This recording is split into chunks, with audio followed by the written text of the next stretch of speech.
बच्चों, यह अभ्यास आपके हिंदी असाइनमेंट में पेज नंबर 31 यानी 31 पर दिया गया है। यह प्रश्न पाठ रसोई घर से संबंधित है। यह हमारा हिंदी असाइनमेंट में हमारा प्रश्न रह गया था, तो आज हम इसे भी कर रहे हैं। शब्द भंडार में से रसोई घर में काम आने वाले शब्दों को चुनकर लिखिए। आपको यहाँ पर शब्द दिए गए हैं, शब्दों की एक तालिका दी हुई है, तो आपने इन शब्दों को बहुत अच्छे से पढ़ना है और समझना है कि कौन कौन सी चीज़ें इसमें से रसोई घर में प्रयोग की जाती हैं। पहले हम एक बार शब्दों को पढ़ लेते हैं।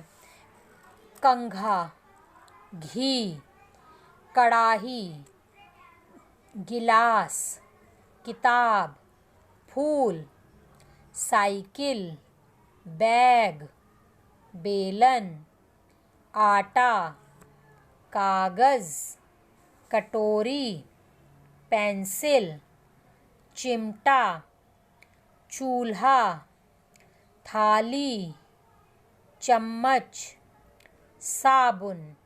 तो अब इन शब्दों को पढ़ने के बाद पता चल चुका होगा आपको कि कौन कौन सी चीज़ें जो हैं हम रसोई घर में प्रयोग करते हैं। तो सबसे पहला शब्द जो है वो है घी।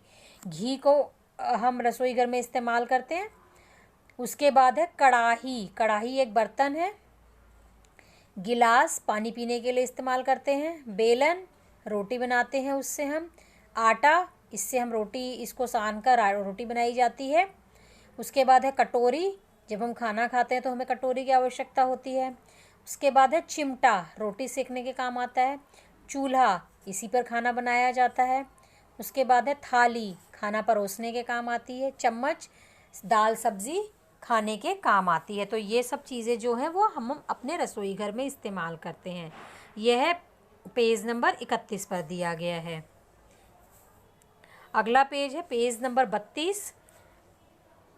दो तुकांत शब्द लिखिए। आपको एक शब्द दिया गया है, इसके आपने दो तुकांत शब्द लिखने। तुकांत का अर्थ है कि तुक वाले शब्द या राइमिंग वर्ड्स।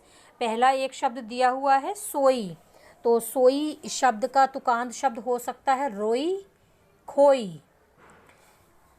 अगला शब्द है पाओ। पाओ का तुक वाला शब्द हो सकता है जाओ, खाओ, आओ आदि। अगला शब्द है चटका।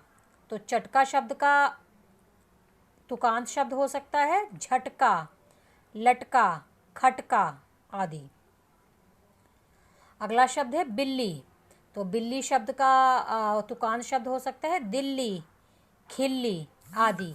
बच्चों, यदि आपको इन शब्दों के अतिरिक्त कोई अन्य तुकांत शब्द भी पता चलता है तो आप उसे भी लिख सकते हैं।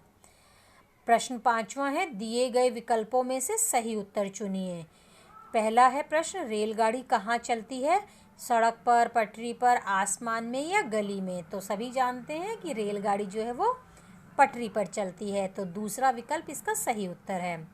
अगला प्रश्न है, रेलगाड़ी के इंजन से क्या निकलता है? पानी, कीचड़, धुआं या खुशबू निकलती है? तो रेलगाड़ी के इंजन से धुआं निकलता है। तीसरा विकल्प इसका सही उत्तर है। अगला प्रश्न है, बच्चे की क्या छूट गई है? बस, रेल, साइकिल या कार? तो बच्चे की रेल छूट गई है। प्रश्न है, रसोई घर की खिड़की किसने खोली है? मुन्ना और मुन्नी ने खोली है, चुन्ना और चुन्नी ने खोली है, टिंकू पिंकी ने खोली है या दीपा और दीपू ने खोली है? तो रसोई घर कविता में बताया गया है कि रसोई घर की खिड़की मुन्ना और मुन्नी ने खोली है। पेज नंबर 33 चाकू से क्या काटते हैं? कपड़े, नाखून, बाल या फल सब्जियां? तो चाकू से हम फल सब्जियां काटते हैं। चौथा विकल्प इसका सही उत्तर है। अगला प्रश्न है, मौसी कहाँ सो रही थी? मौसी यानी कि बिल्ली। छत पर, घर के आगे, घर के पीछे, पंखे के नीचे? तो हमने कविता पढ़ी है और हमें पता है कि बिल्ली यानी कि मौसी जो है वो घर के पीछे सोई हुई थी, तो इसका तीसरा विकल्प सही उत्तर है। अगला है, बिल्ली के सोने पर किसकी मौज हो रही है? कुत्तों की, लोगों की, चूहों की या बच्चों की? तो कविता में बताया गया है कि बिल्ली के सोने पर चूहों की मौज हो रही है, तो तीसरा विकल्प इसका सही उत्तर है। आपने इसके उत्तर हिंदी असाइनमेंट में ही लिखकर भेजने हैं। ध्यान रहे कि यह काम आपने मुझे 5 बजे से पहले हिंदी ग्रुप में सेंड कर देना है। तो आज के लिए बस इतना ही।